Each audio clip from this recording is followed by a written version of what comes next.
What's up, everybody? Hey, Tom Laird here, host of the Advice from a Call Center Geek podcast and founder of Expivia. For exceptional contact center outsourcing, trust Expivia. We're fully AI-driven, as all of you know, and can handle voice, email, chat, and all of your digital channels. Our 600-seat USA contact center is expert in healthcare, financial services, insurance, tech support, retail, and more. Experts on the NICE CX1 platform, we ensure seamless customer experiences. DM me or visit expiviausa.com for more. This is Advice from a Call Center Geek, a weekly podcast with a focus on all things call center. We'll cover it all from call center operations, hiring, culture, technology, and education. We're here to give you actionable items to improve the quality of yours and your customers' experience. This is an evolving industry with creative minds and ambitious people like this guy. Not only is his passion call center operations, but he's our host. He's the CEO of Expivia Interaction Marketing Group and the Call Center Geek himself, Tom Laird. Welcome back, everybody, to another episode of Advice from a Call Center Geek, the call center and contact center podcast. We try to give you some actionable items that you can take back into your contact center, improve the overall quality, improve the agent experience, hopefully improve the customer experience as well. How's everybody doing? For those of you who don't know me by now, my name is Tom Laird. I'm the CEO of Expivia Interaction Marketing. Expivia is a 500 to 600 seat call center outsourcer located here in northwestern Pennsylvania. How's everybody doing? Excited to talk to you guys. Have something a little bit different and special for you today. I don't normally do this, but yesterday I had the privilege of kind of giving a talk / webinar to a group of business leaders and call center and customer service executives from a Wisconsin business consortium, right? So there's a ton of different businesses that were kind of listening in, and they was asked to present on call center culture and engagement. And I think it went really well. I took a lot of time to plan this out. So I think the content was really, really good. Now, there was a PowerPoint that went through this. If you listen to the podcast and you'd like the deck, I'm more than happy to send you the deck as well.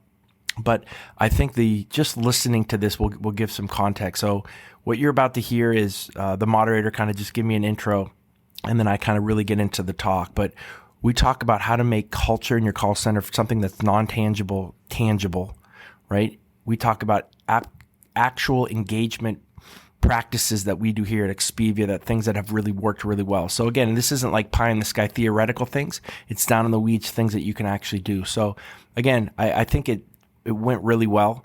It got some really good reviews afterwards. So I wanted to post it for everybody. I hope you guys find some value in this.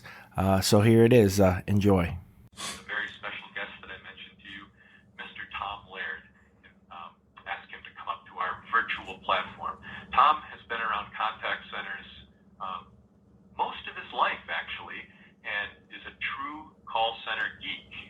How do I know that? Because it's in the titles of 2 books he's authored.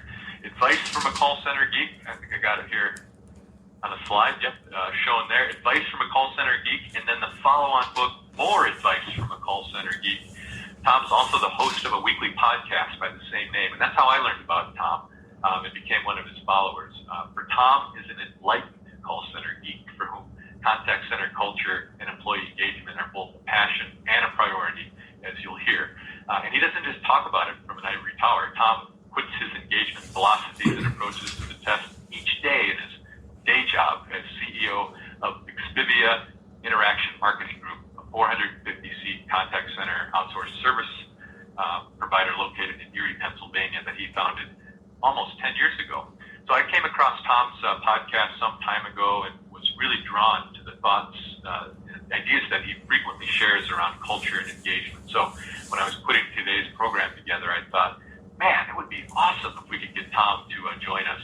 And so I reached out, called him up, and he was kind enough to accept my invitation and the mission today. So Tom, if you would, share your screen, and I will pass the virtual baton over to you. That sounds great. I think I got it. Roger, thank you so much for the great intro. I better not stink here.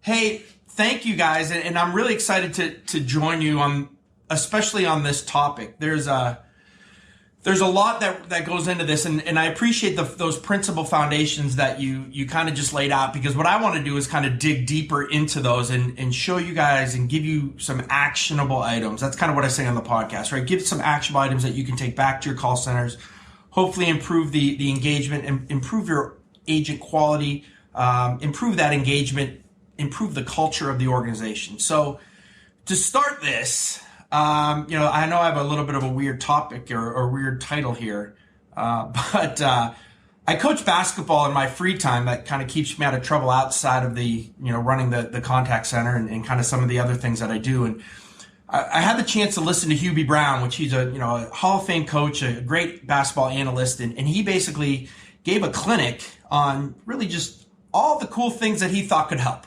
And that always kind of resonated with me. It wasn't specific on offense or defense. So, when Roger kind of called me up and talked to me about the topic of employee engagement, there's so much that goes into this. So, as I started to kind of, put down my thoughts with this, the first thing that I wanted to talk about was culture, how we can use culture as a weapon in the engagement kind of window. And then I want to give you some fun things that we actually do in our call center to engage our reps. And even I want to give some games to play and some things that you can do from a work from home. So again, I don't really want to talk. I think Roger did a good job of that 30,000 view of kind of what we want to do, but I want to dig into the weeds and try to give you guys some ideas. And hopefully there's a couple, oh, wow, that's cool, moments that you'll have during this talk. So just to give a quick, as Roger kind of already kind of killed it for me, did an awesome job. Quick intro. My name is Tom Laird. I'm the CEO of Expivia Interaction Marketing. We're going on to about a 550 seat call center outsourcer, work for a lot of different clients. 90% of our business is on the inbound customer support side. So everywhere from healthcare to retail to financial services, startups, we have a pretty diverse portfolio, which I think is cool to be able to talk to a group like this, because, I think something that I'm going to say is going to resonate with any type of business channel or type of business that you have, be it tech support, customer support, a sales oriented course, contact center. Something's going to hopefully resonate. I have the book, as Roger said, they're on Amazon, but most proud of the podcast. And it's been an area that I can keep up to my thoughts or the things that we're doing and the things that work and have not worked as well in our contact center. So again, you can find that anywhere if you're interested in that. I'm only 43 years old and I have 30 years of call center experience. I've really not done anything else. My family actually owned a contact center in the 80s. I was 9 years old filling vending machines and kind of, hanging out with the supervisors, even at that age. So I've had a lot of time to screw things up and to know what I like, what works and what doesn't. So hopefully, again, some of those things I can impart with you today. The one thing that I have started that's been really cool as well is if you are interested, I never sell to anybody. This is just call center and operations content. If I do have a texting community, there's about 215 members right now. So if you just ever want to dial that or text 814-247-0366 and just text the UWEBC, that'll get you signed up for the community. And all it is some really cool exclusive content that I think can be helpful as you guys are going through your call center journeys. Okay, so what do we want to talk about? This is kind of the fun stuff, I think, and hopefully it'll resonate really well with some of the things from a concept processing that Roger talked about to really digging into the weeds. So I want to talk about culture. And to be honest, I guarantee you 90 to 95% of you have never really defined your call center culture, right? It's such a non-tangible thing that it freaks people out and people don't even know where to start to talk about it. So what I want to do is make it tangible. And I want to show you how you can then use that as a weapon, not only to improve your contact center, but to improve your reps, to improve the engagement, to just make it a better place. If we can lay that foundation properly, and I'm going to give you some really tangible things that you can do that with, you can make things a little bit more fun while still making sure that you're covering all those KPIs and the policies and procedures that you need to do in your contact center. And then the last thing is kind of just the fun part that I had of just really giving you some employee engagement things things that we do a little bit differently, things that we do to have fun in our call center that I think are unique, things that probably maybe you haven't thought of or can at least be like, oh, wow, that's kind of a cool thing. So if we're going to do this, though, and we're going to talk about how we're going to treat reps and how the call center is going to interact and what type of environment are we going to have, we have to define a culture. And again, that's a really difficult thing, or can be a difficult thing. But what I want to try to give you today is the ability to define your call center culture in a sentence or less, right? In even a couple words. And you're probably not going to get to that today, but it's going to get you to think, because this is what happened to me, and it just resonated in my head. And I couldn't put it down until I had an answer for this. And I think you're going to see, if you can do it right, how awesome this is going to benefit everything. So when we talk about call center culture, now a lot of you have an internal contact center for maybe a larger organization. So the organization has its mission statement. The organization probably has its culture. And those are important because you can't go way off the rails on that. But you need to really define what your call center is about, right? So here's some of the questions. So when I go consult, or when we just, somebody calls me up and says, I hate how our call center is operating. It's not fun. My turnover is super high. These are some of the first things that we're going to do. And the two questions that you're going to answer in your head are, when we answer and ask these questions, what type of center do you have now, right?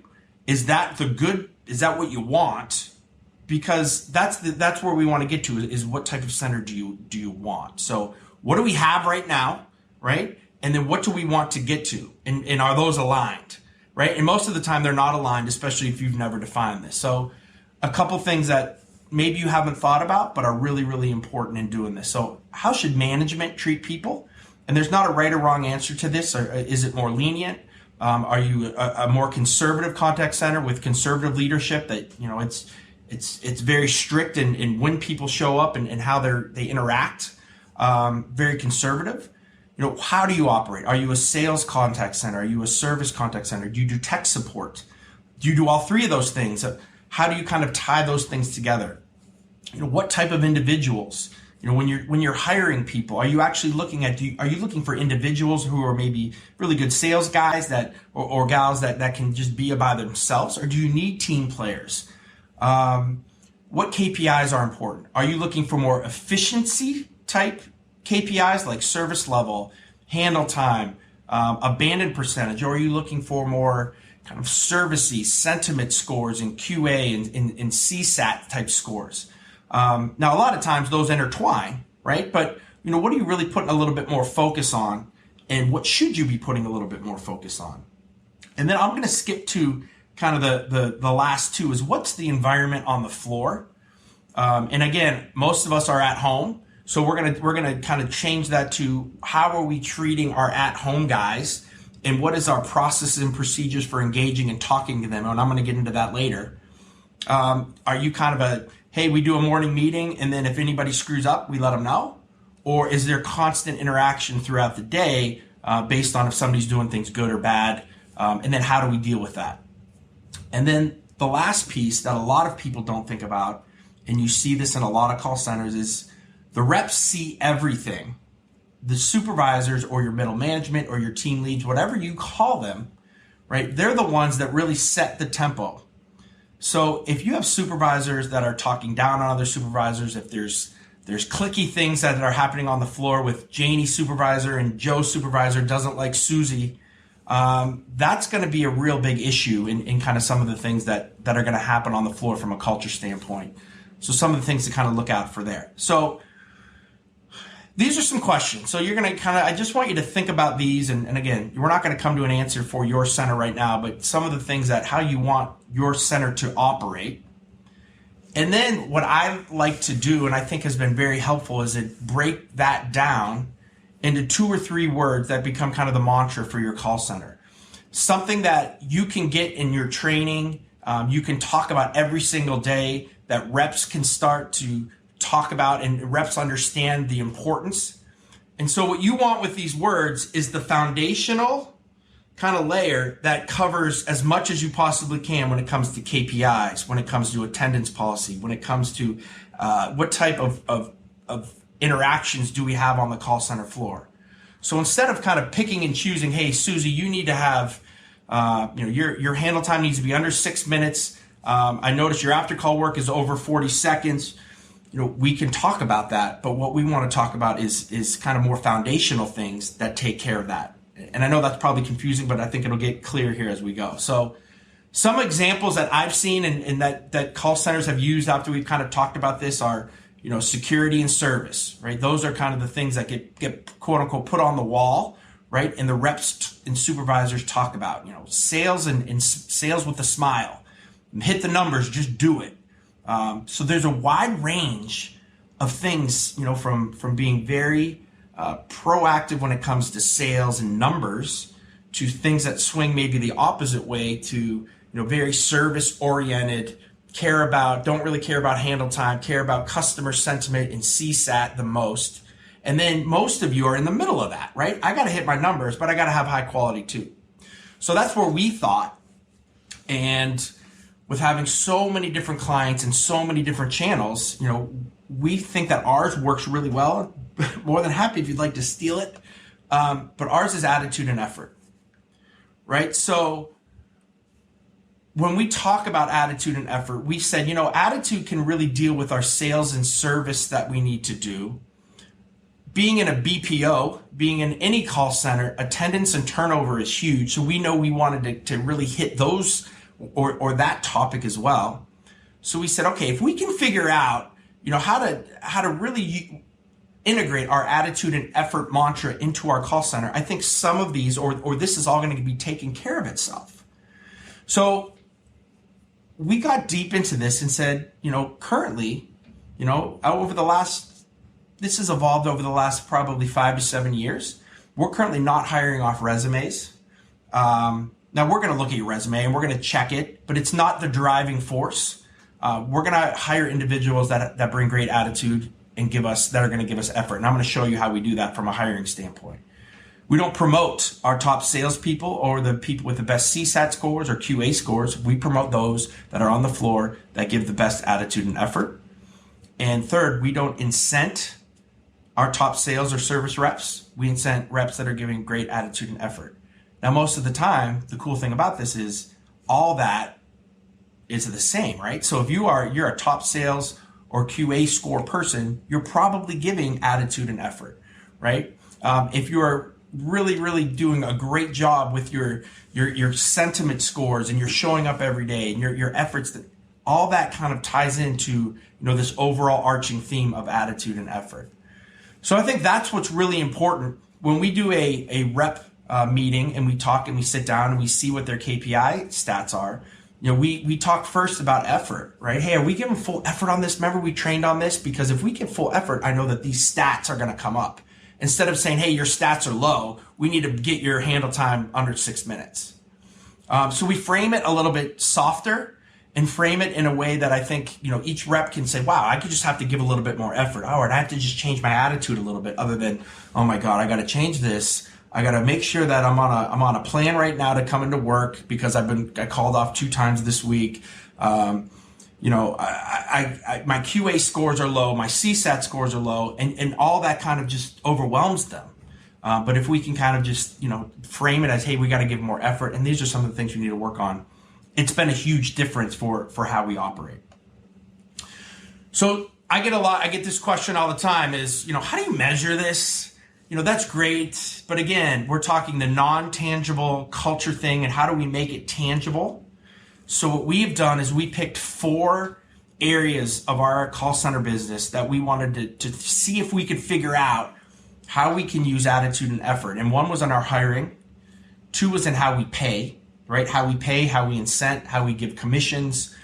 We call it proficiency pay, how we do that, how we're actually doing the management with our supervisors, and what type of environment do we have, right?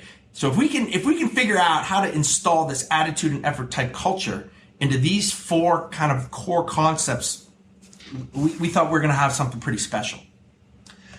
So what we ended up doing is that. And I'm going to show you exactly how we did both of those things, which I think is pretty cool.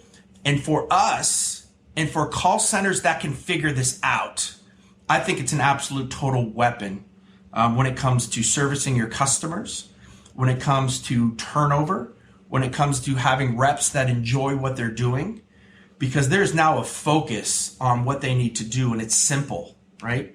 It's not just saying, hey, we got to do these 8 things. It's no, we got to do these 2 things, and under those come these things.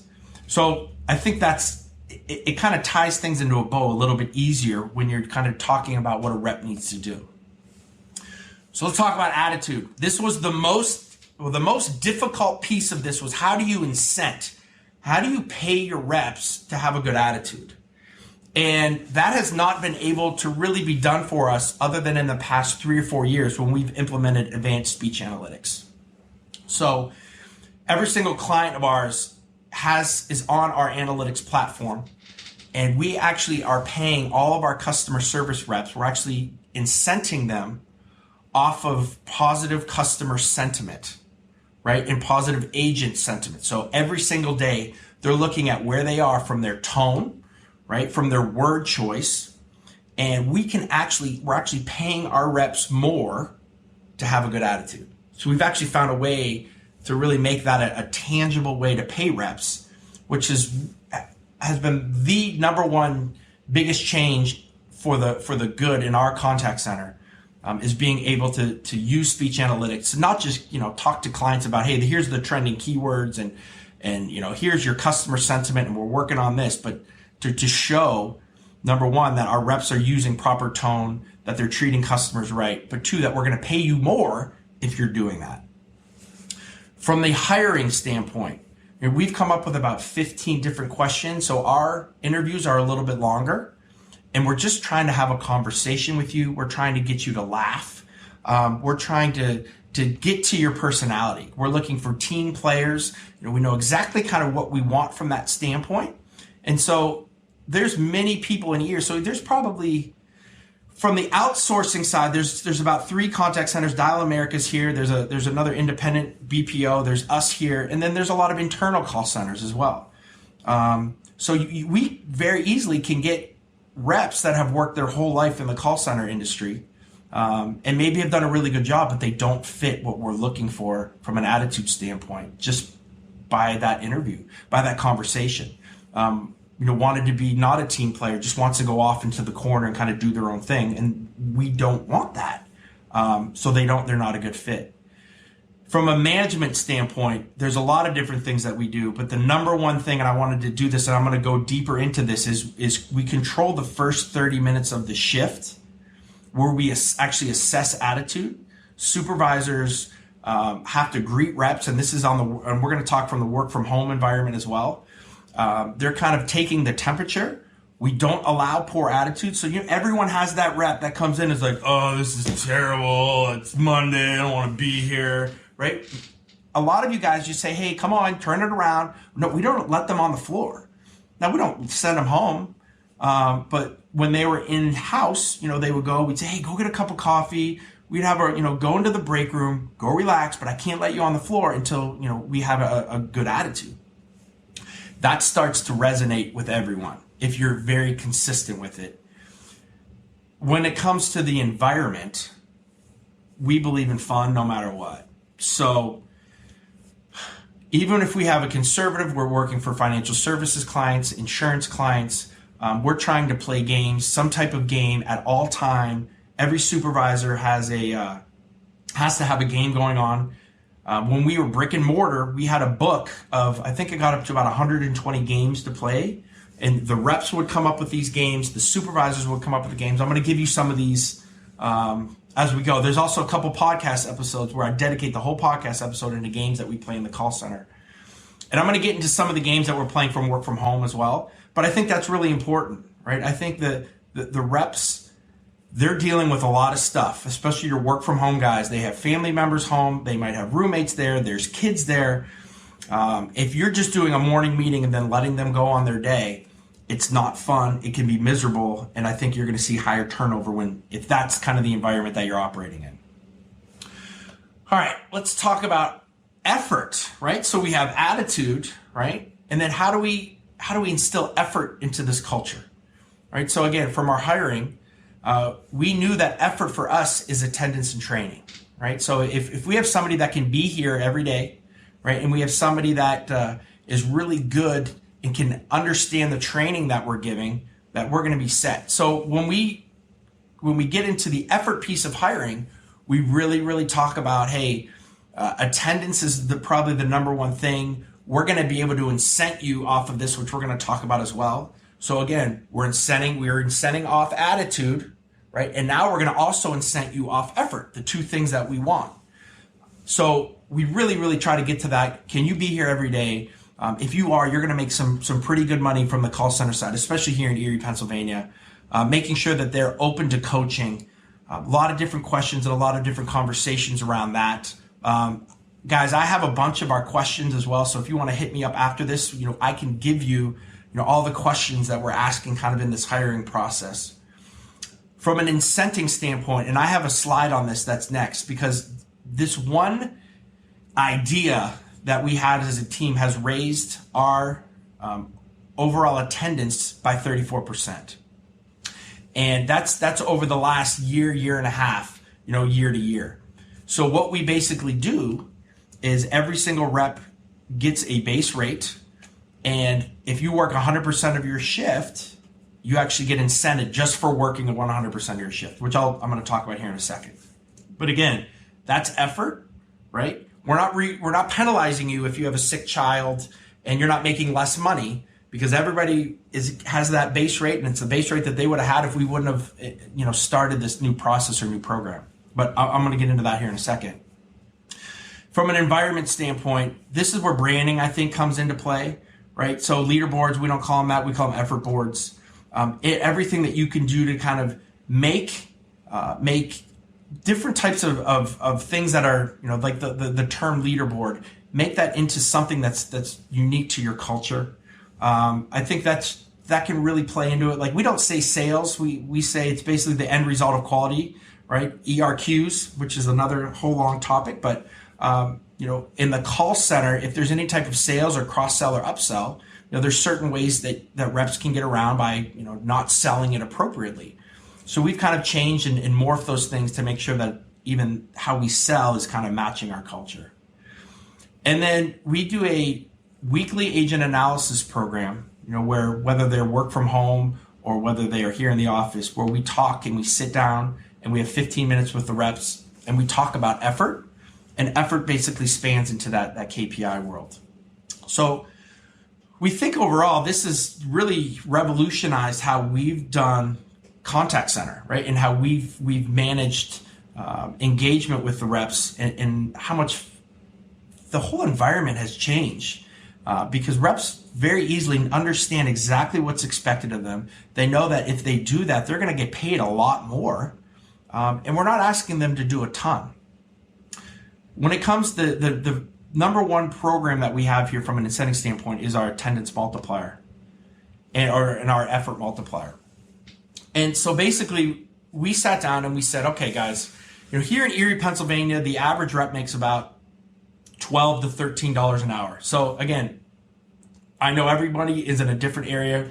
I'm not sure what Wisconsin, what your reps, I'm sure most of those are probably $15, $16, $17 an hour. But what we said is, okay, how do we reward, attendance? How do we reward effort? Everybody can do an attendance motivation, right? Like, hey, for the next 2 months or 3 months, if you work 90% of your schedule, we're going to give you this, or we're going to give you Y. But those are all kind of little short-term things. But how do we fix it? Right? That's kind of the question that we ask. So from our effort multiplier, we have a base rate. If a rep works 100% of their schedule, right, in week 1, we give them an extra $1 an hour. So all they got to do is work their schedule. If they work the first 4 weeks, right, they go on a streak. So it's week 2, week 3, week 4, just that same $1. They're not getting another $1 each. It's $1.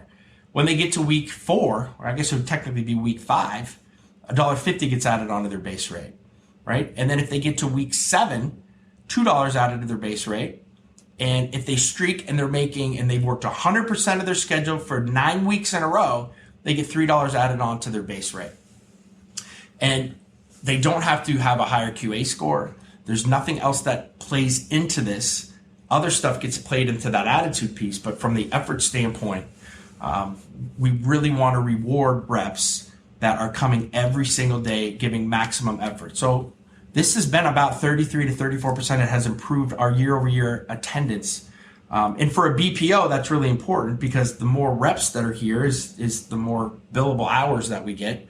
So again, I get that this could be a little bit different, but just to kind of give you an idea of some of the things that I have seen work extremely well, and some of the things that really resonate well with call center associates. So the last piece of this kind of presentation here is I want to talk about some of the things that we're doing to actually engage, and some of the fun things that we're doing. And hopefully this can give you some aha moments of some things that you can do in your contact center. So the number one thing that we have done is we've created a call center leadership group. It's 5 to 7 reps. Now we're about a 400, 500 seat BPO. So it's, that kind of goes up and down every once in a while. It's a 6-month term. They can be nominated, or they nominate themselves. Somebody else can nominate them, but then the call center associates vote. A senior manager like myself or one of our leadership teams, for that 6-month period becomes the facilitator. We meet monthly, and we talk about things in the contact center that affect the reps, right? Are there any issues on the floor, right? You want to hear things from that leadership team. And if you can build, a really good trust factor with them, they're going to tell you things that you don't know. Right? Things that maybe they're telling a supervisor maybe doesn't want to tell you, but they're going to spill some things out of any type of issues that are happening, or maybe something's going on with a specific rep before maybe it gets to a point where it's an issue. New equipment is the number one, I think, engagement question that you need to be asking. So if you're ever, whether you are work from home or whether you're still brick and mortar, when we were brick and mortar, if we changed the seats, right, in the call center, if you didn't get buy-in, you might have just, spent $20,000 for nothing because they're going to complain about it, right? So making sure that you get buy-in to any type of new equipment, especially when it deals with the comfort of the associate, right? So a lot of work from home right now, you're giving them their headset, making sure that headset is proper. If you're going to change that, make sure that you get some buy-in. And then again, just getting the overall buy-in for any type of picnics or any type of thing that you want to do in your call center. It doesn't mean that you have to totally listen and engage and do everything they're talking about. But if you can do this properly and have a really good communication and a culture that you're listening to each other, it's going to save you a lot of issues on the call center floor, because these guys will have your back if you're all in agreement when you leave that meeting. When something goes wrong or gets changed, they know that it's coming from a good place. We like to do, and I've done this, we just did this virtually about a week ago, is do a middle management summit. And our middle management, for us, we're calling our supervisors and our team leads, those guys that are on the floor, on the front lines every single day. We're asking them things like, this technology, this CRM that we're using for this client, have you guys found a better way to do this? Because most of the time, they're going to find some really great workarounds that can be spread out to the team that maybe not everybody knows. Like, oh, yeah, you guys didn't know that? That happens every single time that we talk. So make sure that you're engaging these guys. Again, you're listening to them. It's not really, this can't be you telling them things. That's another time. But it's their turn to say how much they know and how they made a difference and how they made some changes. So if things are really good, we'll name a policy after them. Like, this is the gen rule, or the TIM process. We've done some things like that with attendance that they said they've had really good ideas with. We talk about situations that come up in the call center, right? So how do they handle certain things when, maybe they have a rep that's not giving good attitude, or are there jokes that you can tell to kind of get people to kind of spruce up a little bit, or at what point do we send them off the floor, and have those type of conversations with, some of the younger supervisors with some of the, more experienced ones. And then again, what should we as a management team be looking out for? Because again, these guys are with the reps probably more than us as a management team, actually walking on the floor, listening. So they're going to be, if we have them, if they have our back and we've done a really good job communicating with them, right, they're going to be able to help us again, make sure that there's no other issues that are going on the call center floor, and they feel really important, right? And when these guys feel empowered, that's going to resonate to your reps. Your middle management really does the majority of the work, at least in our center they do. So they're a really, really huge, important piece of everything. I love this. This is one of the better things this was my idea. I'm going to take a little credit, I guess, but always had the question, how do we do an employee suggestion box, right? How do we give suggestions? And so everybody, maybe, you put that suggestion box up and a rep puts it in, and it can be, some really off the wall things. Getting things like, hey, I like more Coke than Pepsi in the vending machines, those kind of things that really don't move the needle anywhere. So, I always think, how do we move the needle, and how do we get really cool suggestions that can help not only associates, but get what we want as an organization? So what we did is we created a suggestion board. And the only rule with the suggestion board is that it has to improve our culture of attitude and effort. So any suggestion that goes on there has to have that in mind. So it can't just be some random thing. It's an attitude effort board. So we have a office that really no one's using. I have a glass board that's set up. And reps just go in there anonymously. They can put their name if they like. Most of them are anonymous. And they just write down suggestions, things that they think could help with attitude and effort. And then what we do, we have been doing it monthly, but with everybody out of the office, it's turned into once every 3 months. We've done it about once every the last 3 months. I'll choose 3 or 4 ideas that I think are awesome. The call center reps will vote on them, and we'll actually implement it. So whether that means I have to get IT involved and HR involved and a supervisor to implement this, we'll get a team, we'll get funds for it, we'll figure something out to implement the idea that the reps had that improved our attitude and effort. So again, it's a win for the reps because they feel like they're being heard. It's a win for the company because we're improving attitude and effort things that we instill and we think are really, really important. And it's been a lot of fun, and they have really good ideas. If you can channel them a little bit, they come up with some really good stuff. And again, they're the ones that are frontline. So they know really what could things that could really move the needle as long as we're really kind of pushing it to the right areas. When we started the leadership committee, we had a lot of people that wanted to be involved, and I didn't want to make this like a 20-person deal. So I thought that was cool that we wanted people involved, and I didn't want to kind of shoo them away. So we have smaller committees as well, right? So we kind of have this little bit of a hierarchy. And we don't meet all the time with these guys. We'll meet when we have an issue. So they're on a committee, but it's not a full-time meeting every month, anything like that. But there's a games committee. So they come up with all the games that we're playing in our contact center. They have the good ideas. Managers think that especially when it comes to things like this. I mean, I get every single day, at least 3 times a week, I get an email from someone that says, hey, Tom, can you send me call center games? Ask your reps. Ask them what they want to do. I guarantee you that they'll come up with some really good things. Start creating a book. When we were work from home, again, like I think I already said this, but we had about 120 games to play in the call center in our book. So we would just go like, hey, I want to do this today. That didn't come from me. That came from supervisors. That came from reps. And we listened to them and we played their game. And if it was good, it made it into the book, right? So there's a whole committee that we have that kind of does that, of some, I guess, very creative individuals that like that stuff. Again, we talked about equipment. We'll talk to these guys if we want to change chairs, do anything like that. Then we'll bring it to the kind of the head committee. And then we have a welcome committee, all right? So every single new rep, and a lot of you guys I know do this in your center. So when you have a new class that comes out, we have a group that will greet them, that will welcome them onto the floor, that are experienced reps that, have gone through the process of, we know that they're perfect for attitude and effort. So they're going to talk to these guys, be their big brother or their big sister, and they're going to be the first ones that isn't a management person that's going to be whispering in their ear about attitude and effort and how important it is. And if you do this, you can get to here, and you're going to get paid more if you just show up for work every day. And if your sentiment scores are really good, you're going to get paid more. You can make all this money.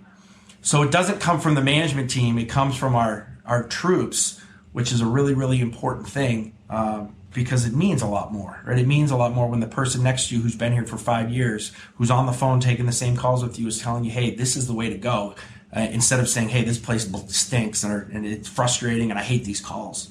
So that's another, something I think that's pretty important. The use of social media, making sure that if you don't have a dedicated Facebook page just for your call center, see if you can do that. Our Expivia Facebook page, we don't advertise, we don't market on. The only thing that we put on there is our rep stuff, games that we played, birthdays, anything that has to do with having fun with the associates, with what they've done, competitions that we're doing now with, photography. This weekend it's who can take the best picture. Looking for some artists that we have. We've done paintings. We've done, everybody's done the, take a picture of your pet kind of thing, right? But the bottom line is have something dedicated just for your call center, right? You probably have it for your organization, but you can do a sub page that's just for your contact center and just for those guys. And you can even make it private. It doesn't matter. It doesn't have to be a public thing where everybody sees it, just so everybody has somewhere to go that has pictures and the stuff that they can show to their kids, show to their siblings, and be proud of the organization that they're working for. We use Instagram kind of the same way, right? It's more rep oriented. We do a lot of our games on Instagram, but it's anything that we're putting on Facebook, we're basically kind of part and parcel doing it on Instagram as well. And then we haven't done this with our work from home, but when we were here, we would have 3 or 4 times a year, we'd have major competitions. Like the last one we did was in February, and we did water pong, right? Not beer pong, but water pong. And we live streamed. We had a giant tournament that went for about 2 weeks, and we live streamed the championship to the entire company and then on the Facebook page. I mean, 30 people watched it, but still, we had the recording. It was like a live event. We had another rep that did play-by-play with it. So really cool, and something that's a little bit fun, something that you can kind of think about as well there. Something we do with our management trainees. So we don't really have team leads. We hire management trainees that are going to become supervisors, but however you work that in your organization, we rotate them throughout the organization. So before a supervisor becomes a supervisor, this team lead will go into HR and they'll spend a week in HR. They'll sit through interviews. They'll sit through, if there's any type of write-up or any kind of disciplinary issues that come up. They'll sit through our QA area. They'll monitor calls. They'll score calls. Understand how painful it can be when a rep isn't doing what they're supposed to be doing. They'll sit with our WFM team, understand that if you're late for lunch and you're out of compliance, what a headache that makes for them, and how it kind of affects the whole organization. So we're trying to give a kind of a holistic approach to just somebody who's on the call center floor, but having them understand, wow, what I do and what my job as a call center manager and what our call center does affects everyone. I think this is a really important piece. It's also something that's kind of one of the cornerstones of our management trainee program, which we do about a 6-week management trainee program before a rep becomes a supervisor. But something I think to take back and maybe think about, because it's worked really, really well. All right, getting to the end here, games to play. And these were some at-home games. Some I just kind of randomly chose. And I think I chose them because you could kind of do them from work from home too. But again, check out the podcast. There's 2 full episodes of just games that we're playing in the call center. And hopefully I explained them pretty well. But I don't want to get deep into these. But basically, we would do things like, we called it punch out, where we would put, like Dixie cups all on a board, on a cork board in the call center. We put prizes in some of them. We put shaving cream in other ones. And then we kind of cover it up with a tissue so that you couldn't see what it was, right? So if you got your KPI or your CSAT score, or you had a good QA score, you could go and kind of punch in and kind of, see what you got. Everybody's got games like that. Find the Joker. Again, this is something that you can do from work from home, is basically type an entire deck of cards onto a piece of cardboard with one Joker on it, and then have reps, as they're getting sales or they're getting, calls that are good, that are being monitored, they can, choose cards, and then again, one has the prize, things like that. And then I don't know if you know this, but there's free Jeopardy and free Wheel of Fortune. Just Google Wheel of Fortune or Jeopardy games. They're free online games. You can customize them to any questions that you guys have. So if you want to do things about the program that you're on, if you want to do things about the company, if it's somebody's birthday and you want to, maybe ask questions just about Janie, you can do that. So something that's kind of cool, really easy, and you can do it from work from home as well. So these are when you guys get back into the office, if some of you get back into the office, these are some of the things you have to do. These are my favorites. They're the rep favorites, and I think they're a little bit unique is I'm going to jump to the second one, which is the human board game. So a lot of call centers and a lot of, the floors have, like those 12 by 12 inch carpet squares. So we said, hey, those carpet squares kind of look like tiles on a game board. So what we did is we created a human board game. And it winds throughout. We have 3 call centers, so we'll normally play three games at a time. We'll wind throughout the whole call center. Reps can choose kind of their own token, right? So like somebody might take a broom, somebody might have a stuffed animal, whatever it is. And then the supervisor goes and sets up the board. So you can say just like, sorry, like back 3 spaces or swap places or lose a turn. And then as you're getting your good KPIs or wherever you're deeming, a reward for going, they can either roll a dice or a die that's online. There's a lot of just free die, just roll them. We bought one of those giant foam dice that they just kind of roll down the middle of the floor, and then they move their game piece, throughout the call center. So kind of fun. The horse racing thing is kind of the same thing, but you're just kind of going up and back. So that's my number one game though. The human war game is a lot of fun. But again, check out the podcast when it comes to the games. There's a lot of stuff on there. I think there's like almost 50 games that we've talked about in the 2 episodes. So hopefully there's something there that resonates. All right, and then this is my last 2 slides, and I'll kind of take any questions that you may have. Hopefully, my number 1 tip for call center management, and this is a huge piece of the engagement, the physical daily engagement, is when you are work from the office, right? When you're brick and mortar, is we control the first 30 minutes of the shift. And when I say we, it's supervisor to team. So number 1, you must welcome with enthusiasm. Hard word to say for me. But basically they can't be at their desk, typing an email saying, hi, Janie, as Janie walks and takes her seat on her team. It's either a high five, it's a handshake, it's now probably an elbow bump, but it's asking them, hey, how's your day? What's going on? Right? Because you're not only trying to engage them right there to get them to kind of wake up a little bit, but you're also kind of taking the temperature of who has that good attitude, who might need some jokes, who do I got to push a little bit here, just before I have to say, hey, come on, let's go, or we can't take some calls. So you got to welcome, really important that piece happens. We're going to recap the day, right? And I get that some of these are inbound call centers, so we try to schedule our reps about 3 minutes before the shift starts. We're going to be really positive in our recaps. Even if we had a bad day yesterday, we had a couple of auto fails from QA, and even if those things come up, we're not going to talk about those. We're going to talk about kind of some of the things that we need to work on. But hey, yesterday was yesterday, and kind of really focus on today, but kind of give them an idea of what happened yesterday. Goal set. So we're going to put that right into their head, right from the door. What is our team goal?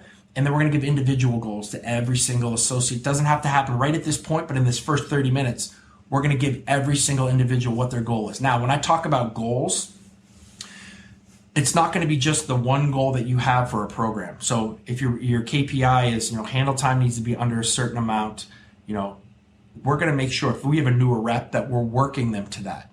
Don't frustrate a rep by giving them an end stretch goal, right from the door, saying, hey, I'm sorry, this is the goal.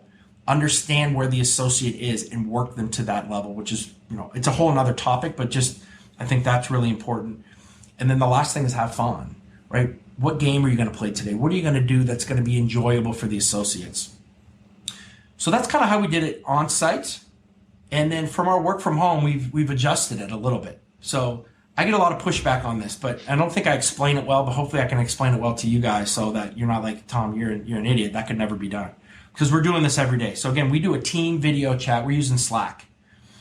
Reps have to, they have to be there, right? They have to be on video. Now, I understand this is inbound customer service. I got 5 reps coming in at 9. I got another 10 reps coming in at 10. I got 3 reps coming in at 10:30. I get all that, right? But when they come in, right, they have to do a video chat. Most of the time we have things set up so it's more team oriented with our scheduled start times. But I get it. It can be a little bit more difficult, but I think it's really important that you see the associate, that there's a conversation that talks. In the first 60 minutes, it's not 30 anymore because 30 was a little bit too difficult, but in the first 60 minutes, we're going to do an individual video chat with the supervisor and with the rep. And again, we're going to talk about the goals, talk about that stuff. It's 2 minutes. It's not a long dissertation, but again, it's engaging that associate. This is the part that everybody freaks out about. The supervisor's instant messaging. They're not video chatting. They're just going to put in things like, hey, service level is 82%. Great job, everybody. Hey, after call work is under 10 seconds. Awesome. Things like that. Little half sentences, but every 15 to 20 minutes to understand that the supervisor's there, that they're listening, that they're seeing the stats, and also keeps your supervisors on point. And then we call it breakfast, lunch, and dinner. We're going to try to at least do it twice, but preferably breakfast, lunch, and dinner, doing another quick instant message with the reps. Doesn't have to be a video, but it can be like, hey, Susie, really good job on that last call. Loved how you closed, or I loved how you showed empathy there. Those are really important things that you, in this work from home environment, become so important, that there's a constant communication going from your team to the associate. A lot of reps enjoy the work from home, but some of them liked being in the office, and they like the engagement. They like the friendship. They like the hangout for lunch, right? So making sure that you're affecting both of those groups of people, I think, is really, really important. All right, that's kind of what I have for my presentation. I hope that added some value. Again, I just want to throw this last slide up as questions come in, or if, Roger, if there's anything that you kind of have found here. But I hope that adds some value to some of the things that we're doing, and at least, some of the things might be, hey, we can't do that in our center, but maybe it gets you to at least think to say, hey, maybe we could do something a little bit different to improve. This is fantastic, Tom. Thank you so much. And we did have a question from a couple of folks. I think you shared the text, get information about your podcast by texting you a message about that. Is that 814 number? Yeah, if correct. So that'll get you in the texting community. It's a way for you to talk to me. You're not going to see everybody else's stuff, so your phone's not going to get flooded. And then I like to 2 or 3 or 4 times a week, I'll send things out to the community that is exclusive, that things that I think can help and are a little bit different. Okay, so those who asked about that, there is the text number right there. Tom, I'm going to take the screen over here, okay, because we want to open it up now for the fireside chat part that we kind of talked about, bringing the folks that are in on the webcast today into it. We do have a number of questions already. I'm going to jump in and we'll see if we can get to as many as we can. One is a number of people asked about customer service week plans in this very unique year that we've got going forward. We've got a great opportunity here coming up in October to recognize our associates for the very challenging year this year. Do you celebrate customer service week, Tom? And if so, what are your plans for this year? Yeah, it's normally a pretty big week. I don't know. We have had some initial discussions. It's not as fun when everybody's not in the office, because every day, like a lot of call centers, every day would be a different theme that we would normally do. So we're trying to kind of figure that out. There's some things that we're going to be doing from a gamification standpoint to earn extra coins and some extra things during that week. But we're still kind of processing, to be honest, how to make it fun and not make it just another, I got to do this thing. Because it was a lot of fun when everybody was here, but now that they're not, we're still kind of working that through. I think there are some virtual tools out there, and if you search customer service week ideas virtually, there's some ideas, things you can do over digital channels as well. I'm going to ask our fishbowl panelists that same question in a little bit. We also, just as a reminder to everyone, you can submit a question or a topic that you'd like to bring up. And as I said, we'll get to as many as we can here in the next few minutes. Use the chat feature on your mediasite console. I know that many of you know how to do that, because I got a lot of great hello messages from you today. So pay attendance incentive raised several questions from listeners, Tom. Right. And they were along the lines of, so do you find that, first of all, in the age of COVID here, that the potential loss of that incentive pay, breaking their streak, could incent people to report to work if they're not feeling well, causing others on the team to be angry that they're spreading illness. Related to that, any pushback from legal or HR on that? What if an employee has a sick kid or has to go on leave, et cetera? Can you talk a little bit about how they can protect their streak from some of those situations? So the first thing is, you can't just implement this. You need to talk to everybody. So one of the really cool things, and it's on my LinkedIn, but I'll repost it today. We did, and I filmed it.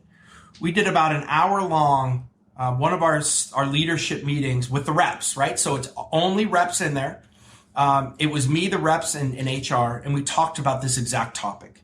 And I said, guys, we're going to implement this. I don't want people to feel that they're, the biggest thing is you can't make it seem like they're losing out, right? Now, if we did things like, hey, you make $13 an hour, but if you lose your streak, you go down to 9, right? First of all, that's an issue, and that would never fly. So all this is a little bit of a bonus. Now, we've been way more lenient, when it comes to making sure that, if you're 5 minutes late for logging in, we're not going to, blow your multiplier up. If you're a little late coming back from break. But our reps also have scheduled time off, right? Which doesn't affect their multiplier, right? So if they say, hey, I'm taking a scheduled day, if I'm taking vacation, none of that's going to affect it. But if you have somebody that's taken already, 25 days in the week or in the month, or probably in the year, and then they're taking another one and they blow their streak, that's kind of that's really the type of things that we're kind of, I guess, disincentivizing. But again, if we didn't have this, we'd all be at the same base rate, and then, just getting paid off sentiment and doing those types of things. So trying to sell it, and you have to sell it as a bonus, right? This is a bonus. It's not something that you get taken away. You never lose your streak. You just start another streak over. I know that sounds like semantics, but it kind of works. And if you can get the buy-in from the reps and they understand that there has to be a line somewhere or we can't implement this, that's what's worked for us. And again, I'm going to post that on my LinkedIn. We did a whole thing, and these were exact rep questions and kind of how we talked it through and how we all worked it out together. Okay, great. And you factor, so the excused absences and scheduled time off don't count against this. Correct. And I'm assuming FMLA. Correct. What you would come back at your streak number, right? Same thing with with vacation. So let's say you have a scheduled vacation and it's, you wouldn't gain an extra week of the streak, but your streak wouldn't go away. So basically this is just for, the call off that is outside of kind of, where we've already kind of gone through the whole process and you've exhausted really all the stuff that you've had. And again, it's not losing it. You're just kind of starting it over. And the cool thing is if you work the next week, the full week, you're right back on it, right? So you're getting that bonus. It's not like you got to work now another 6 weeks to get it again. And we did things I didn't explain. If somebody gets to that 9 weeks, we give them one kind of get out of jail free card, right? So if they've worked all that way and they've done such an awesome job, then we're going to work with you as well so that you can keep that there. So that's a key point. Yeah, we don't want to make it a negative thing. But no, those are great questions and things that we definitely had to work through when we implemented. Sure. Another couple of questions around your agent to associate ratio, or your supervisor to associate ratio. Are your agent's hours staggered with your supervisors, and what is your supervisor to agent ratio? Yeah, our ratio is about, depending on the client, anywhere from 15 to 16 to 1. That's about the average.